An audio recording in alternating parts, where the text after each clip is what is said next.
निःशुल्क स्वास्थ्य सेवा शिविर राउरकेलार सेक्टर 6 नंबर स्थित VSS पल्ली ठारे आज एक निःशुल्क स्वास्थ्य सेवा शिविर कार्यक्रम अनुष्ठित हो जाएछि। ଏହି କାର୍ଯ୍ୟକ୍ରମରେ ରାଉରକେଲା ସ୍ୱେଚ୍ଛାସେବୀ ଅନୁଷ୍ଠାନ ରବିନହୁଡ୍ ଆର୍ମି ପକ୍ଷରୁ ଏହି ଶିବିର ଆୟୋଜନ କରାଯାଇଥିଲା। ସଂଗଠନ ପକ୍ଷରୁ ସକାଳ 8 ଘଟିକାଠାରୁ ଏହି କାର୍ଯ୍ୟକ୍ରମ ଆରମ୍ଭ କରାଯାଇ ଏହା ଦିନ ପ୍ରାୟ 11ଟା ସମୟ ପର୍ଯ୍ୟନ୍ତ ଚାଲିଥିଲା। ଏହି ଶିବିରରେ ମୋଟ 40ରୁ ଊର୍ଦ୍ଧ୍ୱ ଲୋକ ଯୋଗ ଦେଇଥିଲେ।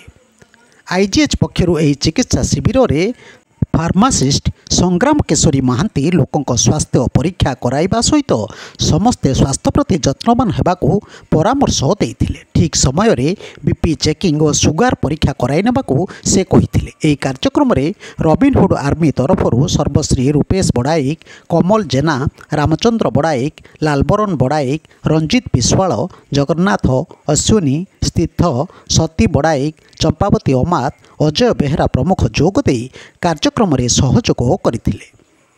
ब्यूरो न्यूज ओडिशा कथा यूट्यूब चैनल टी को आपण माने देखुचंती, मतामत दियंतु, लाइक करंतु, सब्सक्राइब करंतु और शेयर मध्य करंतु।